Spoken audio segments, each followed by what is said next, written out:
प्रिय विद्यार्थियों, नमो नमः।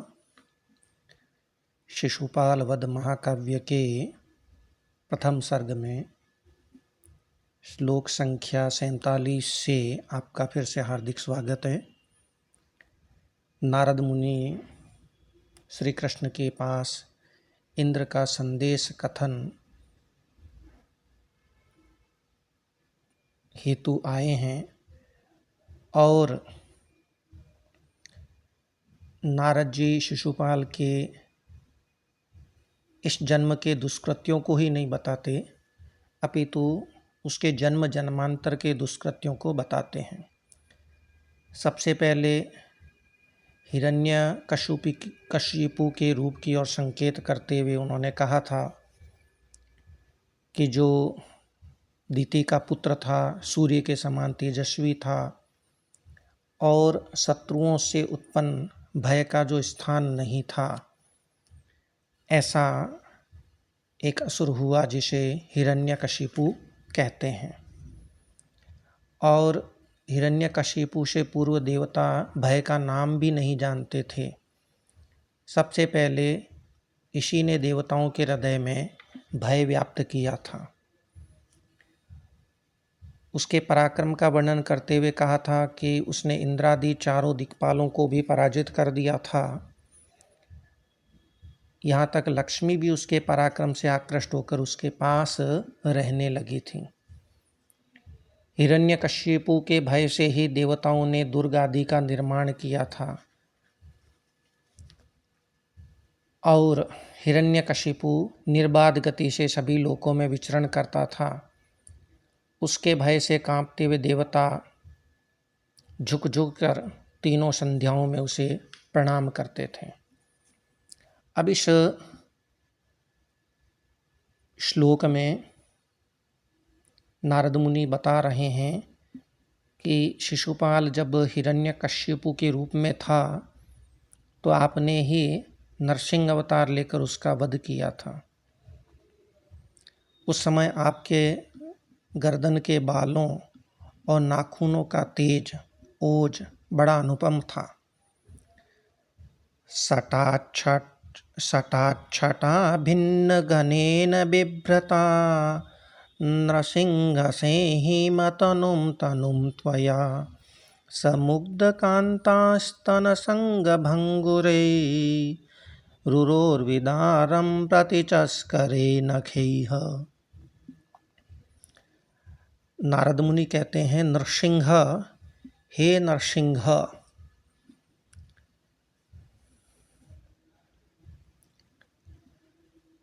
अतनुम सेहिम तनुम बिभ्रता।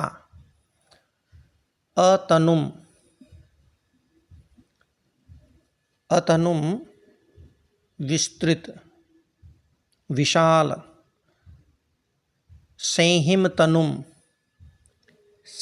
तनुम सिंह के शरीर को, बिभ्रता धारण करने वाले, और सटा छटा भिन्न घनेन। सटा शब्द के दो अर्थ होते हैं। सटा या तो जटाओं के अर्थ में प्रयुक्त होता है या फिर केसर के अर्थ में प्रयुक्त होता है। यहाँ ये केसर के अर्थ में प्रयुक्त हुआ है और केसर कहते हैं सिंह के गर्दन के बालों को, इसीलिए सिंह का एक नाम केसरी है। तो सटा छटा कहते हैं समूह को, तो अर्थ होगा सटा यानी गर्दन के बालों के समूह से भिन्न घनेन, घन को, मेघ को भिन्न कर देने वाले, विदीर्ण कर देने वाले, त्वया तुम्हारे द्वारा क्या किया गया था कि तुम्हारे द्वारा वह दैत्य नखई प्रतिचस्करे, नखई नाखूनों से, प्रतिचस्करे मार डाला गया था। क्या करते हुए?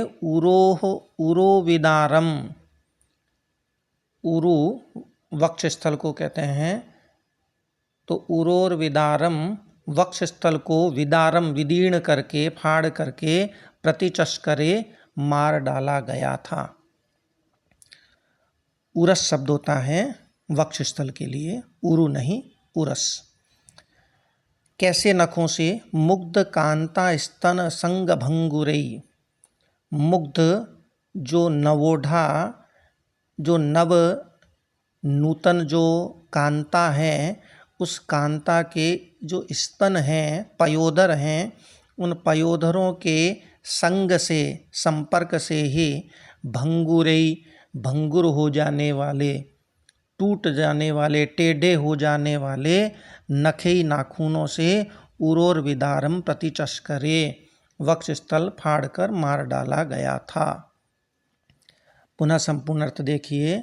नरसिंह, हे नरसिंह, अतनुम, तनु शब्द शरीर अर्थ में प्रयुक्त होता है और अल्प अर्थ में भी प्रयुक्त होता है। यहाँ यह अल्प अर्थ में प्रयुक्त हुआ है, लेकिन विलोम शब्द है, इसलिए अतनुम, अतनुम यानी विस्तृत, विशाल। और दूसरा जो तनु शब्द प्रयुक्त हुआ है वो काय अर्थ में प्रयुक्त हुआ है, शरीर अर्थ में प्रयुक्त हुआ है। तो अतनुम विशाल, सैंहिम तनुम सिंह के शरीर को विव्रता धारण करते हुए, सटा छटा भिन्न घनेन, सटा गर्दन के बालों के, छटा यानी समूह से, भिन्न घनेन घन को, मेघ को भिन्न कर देने वाले, विदीर्ण कर देने वाले, त्वया तुम्हारे द्वारा, स व हिरण्यकशिपु नामक दैत्य, मुग्ध कांता स्तन भंग संग भंगुरई, मुग्ध जो कांता स्तन है, मुग्ध यानी नूतन जो कांता स्तन है, कमनीय स्त्री के जो स्तन हैं, पयोदर हैं, उन पयोदरों के संग से, संपर्क से भी भंगुरई विदीर्ण हो जाने वाले, टूट जाने वाले, सही अर्थ होगा टेढ़ा हो जाने वाले, नखई अपने नाखूनों से, उरोर विदारम प्रतिचस्करे, उरस जो वक्षस्थल है उसको विदारम विदीर्ण करके प्रतिचस्करे मार डाला गया था। प्रिय विद्यार्थियों, नरसिंह के नाखूनों की यह विशेषता है कि वे इतने कोमल हैं कि नूतन कांता के स्तनों की कठोरता से उसके स्पर्श मात्र से टेढ़े हो जाते हैं, और वहीं वे इतने कठोर भी हैं कि हिरण्यकशिपु जैसे दैत्य को मारने के लिए नरसिंह को किसी शस्त्र की अपेक्षा नहीं हुई। उन्होंने उन्हीं नाखूनों से उसके वक्षस्थल को फाड़कर मार दिया था। अस्तु, अगला पद्य लेते हैं। हाँ, यहाँ तनुम तनुम, यहाँ यमक अलंकार तो स्पष्ट है ही, क्योंकि अर्थ है वो दोनों का अलग अलग है।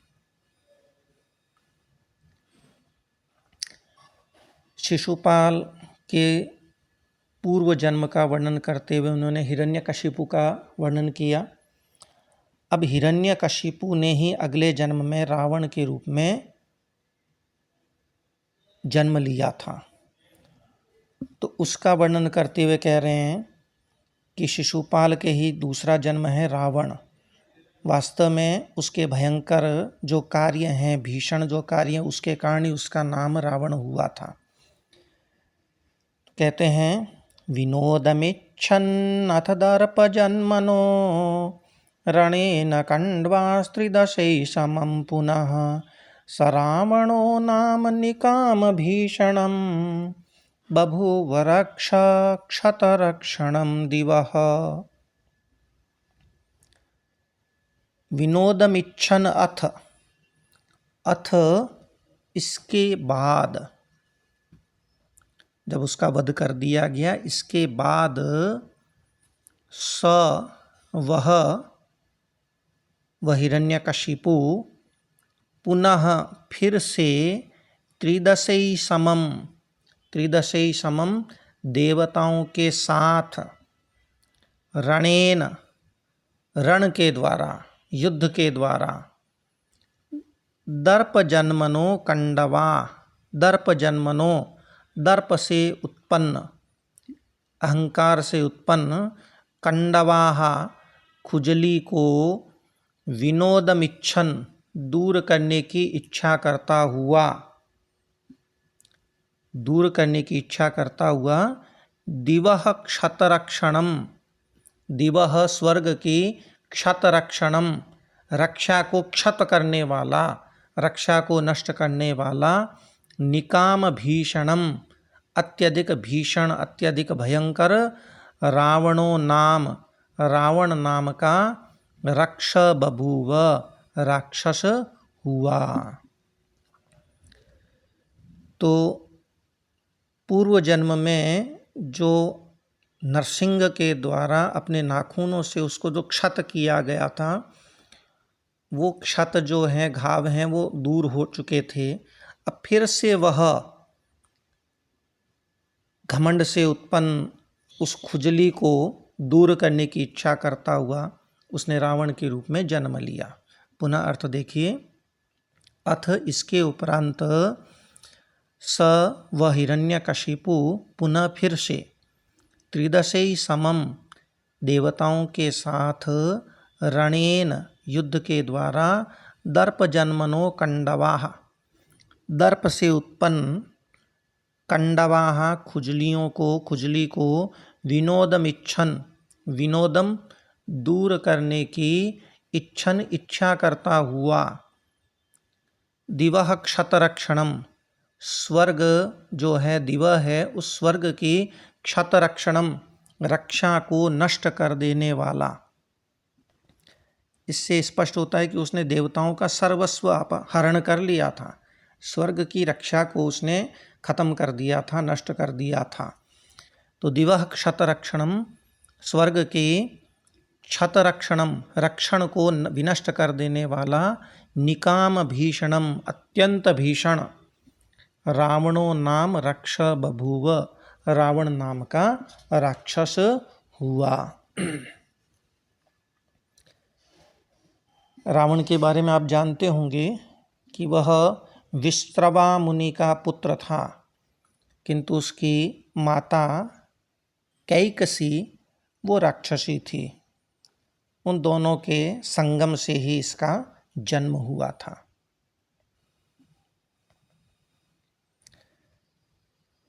अब वह किस तरह का रावण उत्पन्न हुआ उसके बारे में आगे और बता रहे हैं।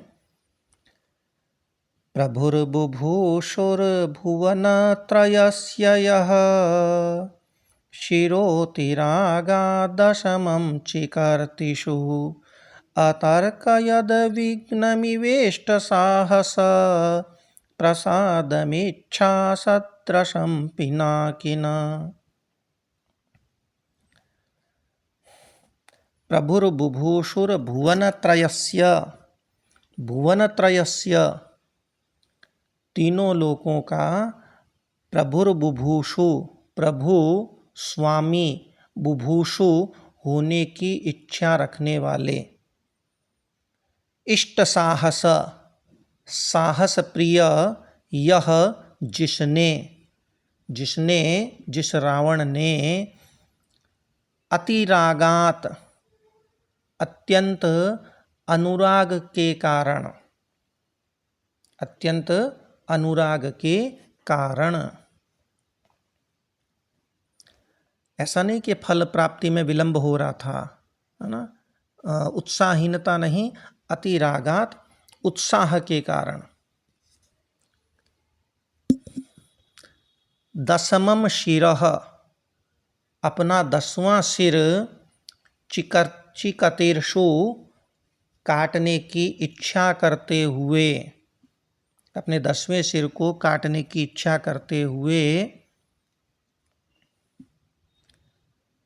इच्छा सदृशम इच्छा के अनुरूप, पिनाकिन प्रसादम पिनाकधारी, पिनाक एक धनुष का नाम है जो शिव का है, तो पिनाकधारी शिव के प्रसादम प्रसाद को भी, शिव के वर को भी, वरदान को भी, अतर्कयद विघ्नम इव अतर्कयद विघ्नम इव, विघ्नम इव अतर्कयत, विघ्न के समान, विघ्न जैसा ही अतर्कयत माना।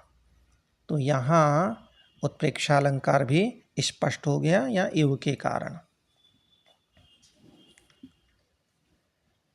तो अगला पद्य लेते हैं। रावण का ही वर्णन है। इस पद्य में महाकवि माघ रावण का ही वर्णन करते हुए उस घटना का वर्णन करते हैं जब उसने कैलाश पर्वत उठा लिया था, और कैलाश पर्वत उठाकर मानो उसने शिव का उपकार ही किया था और याचना के दोष से भी बच गया। दोनों ने एक दूसरे का उपकार किया, यही सुंदर कल्पना श्लोक में की गई है। समुच्छिपन्य पृथ्वी व्रतां वरम वर प्रदानस्य चकार शूलिनः त्रसत्तुषाराद्रिसुता संभ्रमा स्वयं ग्रहाश्लेष सुखेन निष्क्रयम्। समुच्छिपन, यह समुच्छिपन ये सत्री प्रत्यांत पद है, उसके आगे आया है यह। यह जिसने, जिस रावण ने पृथ्वी भ्रताम वरम, पृथ्वी भ्रताम, पृथ्वी भ्रत भूभ्रत ही है यानी पर्वत, तो पर्वतों में वरम यानी श्रेष्ठ, पर्वतों में श्रेष्ठ वो है कैलाश पर्वत। उस कैलाश पर्वत को समुच्छिपन उठाते हुए, कैलाश पर्वत को उठाते हुए त्रसत तुषाराद्रि सुता ससंभ्रम स्वयं ग्रहाश्लेष सुखेन, त्रसत डरती हुई, डरी हुई, तुषाराद्रि सुता, तुषाराद्रि हिमाद्रि हिमालय, हिमालय की सुता पुत्री कन्या पार्वती के द्वारा ससंभ्रम हड़बड़ाहट में किए गए स्वयं ग्रहाश्लेष, स्वयं ग्रहण ग्रहित, स्वयं ग्रहित आश्लेष सुखेन, आश्लेष सुखेन आलिंगन के सुख से, उस आलिंगन के सुख से शूलिनः शूलधारी भगवान शंकर के वर प्रदानस्य निष्क्रयम चकार, वर प्रदानस्य वर प्रदान के निष्क्रयम चुकार, बदले को चुका दिया, निष्क्रयम चकार बदला चुका दिया। ऐसा है कि तीनों लोकों के स्वामी होने की इच्छा से उसने अत्यंत उग्र तप किया था। यहाँ तक कि अपने 9 सिर उसने शिव की पूजा में अर्पित कर दिए थे, आहूत कर दिए थे, जिससे प्रसन्न होकर शिव ने उसे वर दिया था। लेकिन गर्व से उद्धत रावण इससे भी संतुष्ट न हुआ। वह कैलाश समेत शिव को ही लंका ले जाना चाहता था। जब इसने इसलिए हिमालय को उखाड़ना चाहा तो वह पूरा पर्वत डोलने लगा। पार्वती उससे अत्यंत भयभीत हुई और बचने के लिए अनायास ही शिव के वक्षस्थल से जा लगी। बिना प्रार्थना के ही शिव को जो आलिंगन का सुख प्राप्त हुआ था, उससे प्रसन्न हुए शिव ने रावण के याचकत्व दोष को, मांगने के दोष को दूर कर दिया था और वह भी शिव के वर प्रदान के रण से उरण हो गया था। यह महाकवि की एक अद्भुत कल्पना है। अस्तु, अगला श्लोक लेते हैं। शिव से प्राप्त वरदान के कारण रावण बहुत शक्तिशाली हो गया था। उसने स्वर्गलोक तक उत्पात मचा दिया था। कहते हैं पुरीमवस्कंदलुनीहि नंदनम मुषाणरत्नानि हरामराङ्गनः विग्रह्य चक्रे नमुचीद्विषा बली य इत्थमस्वास्थ्यमहर दिवः। यहाँ यमक अलंकार स्पष्ट है।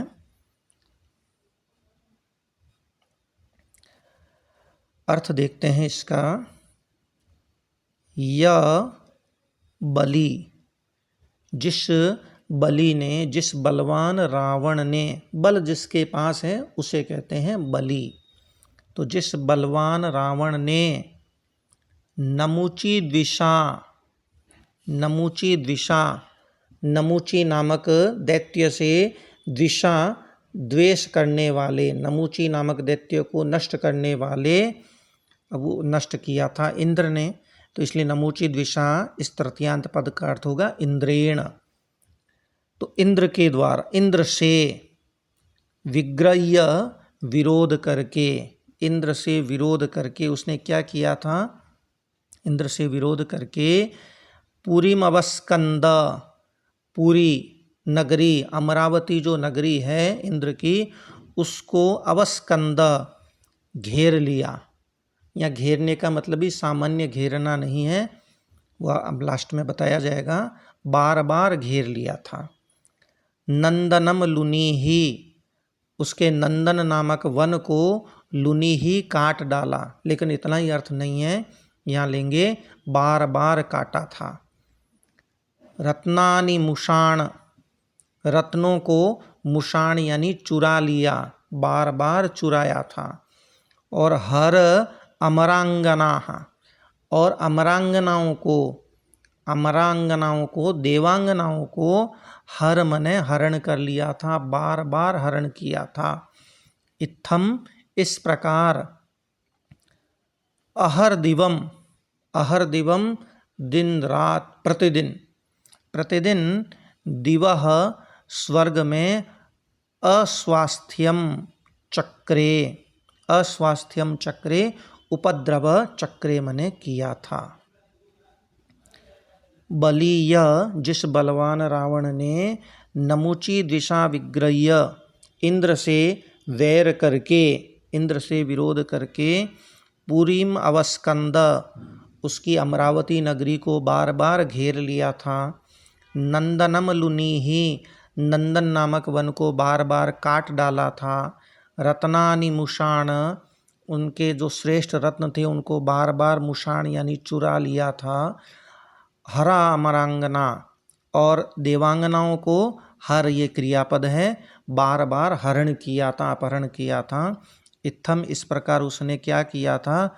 अहर दिवम प्रतिदिन दिवह अस्वास्थ्यम चक्रे, दिवह स्वर्ग में अस्वास्थ्यम चक्रे, उपद्रव किया था।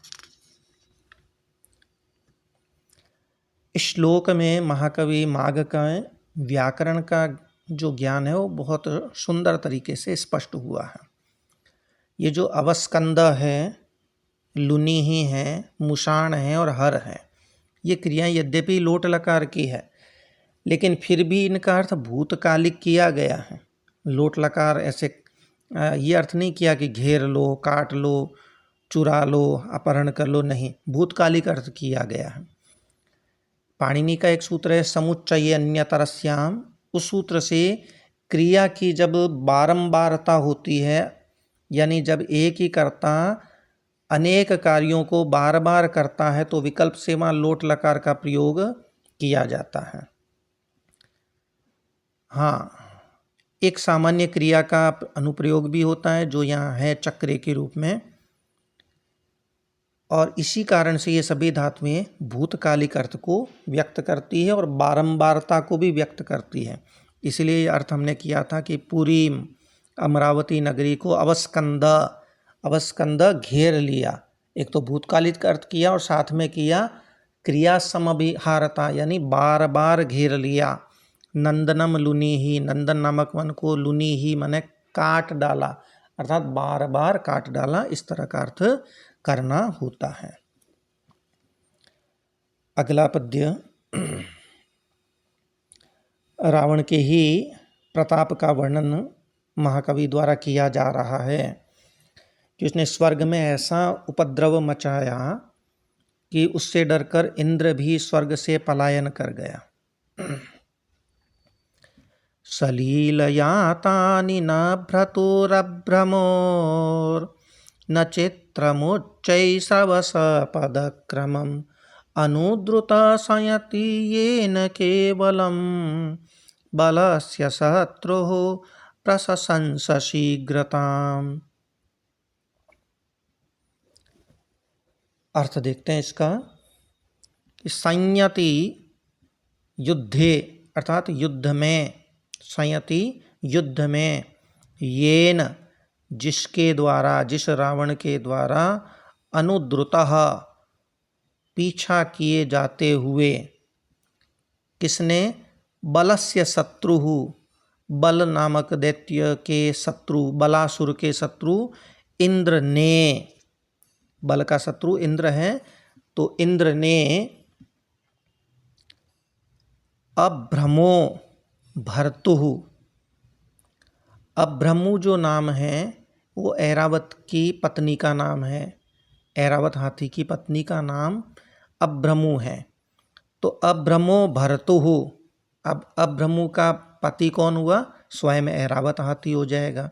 तो इसका सीधा सीधा अर्थ भर्तुर अभ्रमु का अर्थ करेंगे ऐरावत हाथी के सलील यातानी, सलील लीला पूर्वक, मंद मंद जो, यातानी गमनानी जो गमन है, जो चाल है, उसकी न प्रशंसा, प्रशंसा नहीं की, और न चित्रम उच्चैश्रवस पदक्रमम, और न ही उच्चैश्रवसः, उच्चैश्रवा नामक जो उसका अश्व है, घोड़ा है, उस घोड़े के चित्रम विचित्र नाना प्रकार के पदक्रमम, पदक्रम की, चाल की, न प्रशंसा, प्रशंसा नहीं की। फिर उसने किसकी प्रशंसा की, केवलम, केवल जो ऐरावत हाथी है उसके, और उच्चैश्रवा नामक जो अश्व है उसके केवल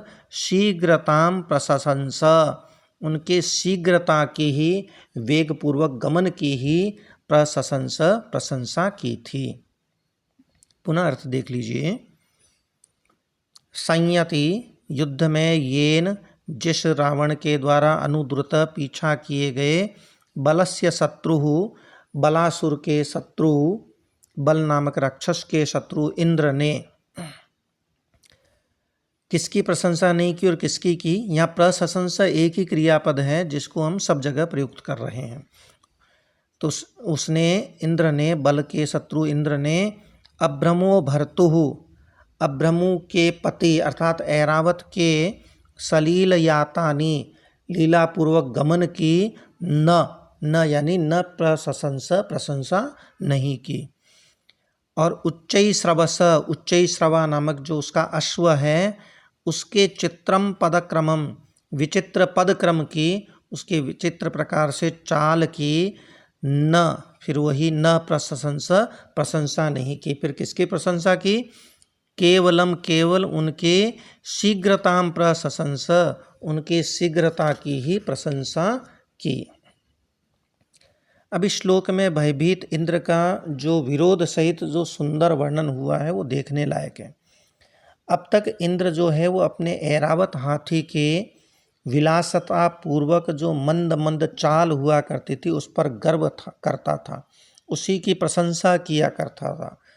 उच्चैश्रवा नामक घोड़े के जो विचित्र पाद न्यास होते थे, जो विचित्र उसकी चाल होती थी, उस पर गर्व करता था। किंतु जब रावण ने स्वर्ग पर आक्रमण किया तो उसे स्वर्ग से भागना पड़ा और इन्हीं की सहायता लेनी थी उसे। अब ये दोनों विशेषताएं उसकी विरोधी हो गई। अब वो उनकी प्रशंसा नहीं कर सका, अपितु उनकी जो तेज गति से भागना है उसी की प्रशंसा कर रहा था ताकि वह स्वयं की रक्षा कर सके।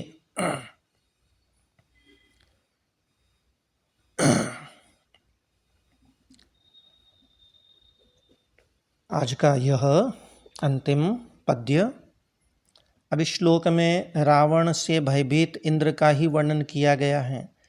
महाकवि कहते हैं कि वह रावण से डरकर उल्लू की भांति पर्वत की गुफा में छिपकर रहने लगा। यहाँ एक विशेष शब्द आया है कौशिकः। कौशिक कुशिक नंदन के लिए प्रयुक्त होता है, विश्वामित्र के लिए प्रयुक्त होता है, इंद्र के लिए भी प्रयुक्त होता है और कौशिक उल्लू को भी कहते हैं।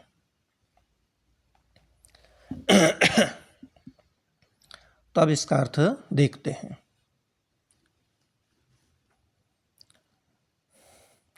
अधीर लोचनः, अधीर नेत्रों वाले, कौशिकः इंद्र ने।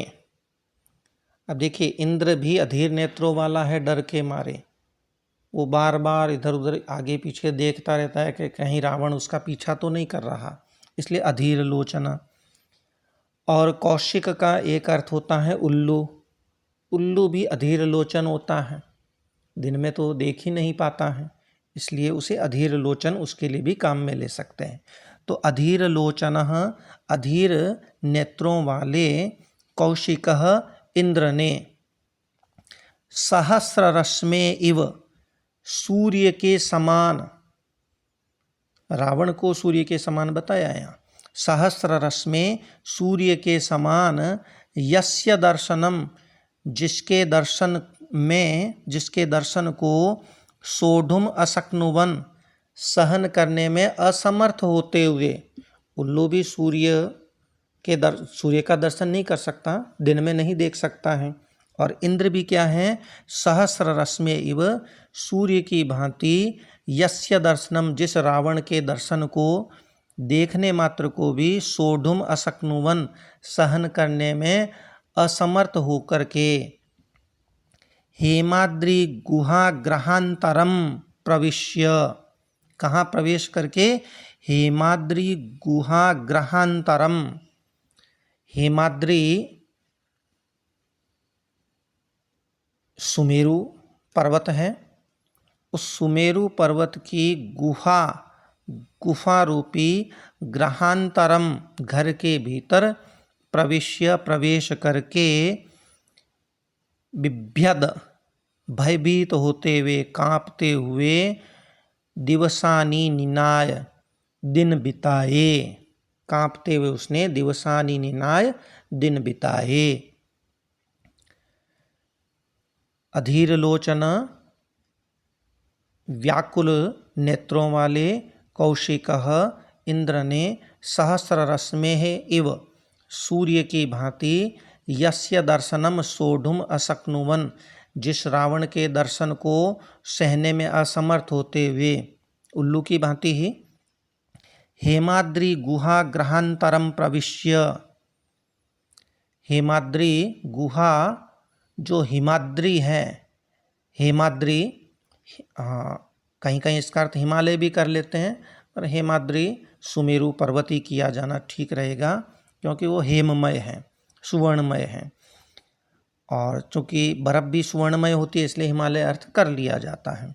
तो हेमाद्री गुहा, हेमाद्री नामक जो पर्वत है, उस पर्वत की गुफा रूपी ग्रहांतरम, घर के भीतर, प्रविश्य प्रवेश करके, बिभ्यत भयभीत होते हुए, डरते हुए, दिवसानी निनाय, दिवसानी दिन, निनाय बिताए थे। तो इस श्लोक में कौशिक पद से इंद्र और उलूक दोनों को ही कहा गया है।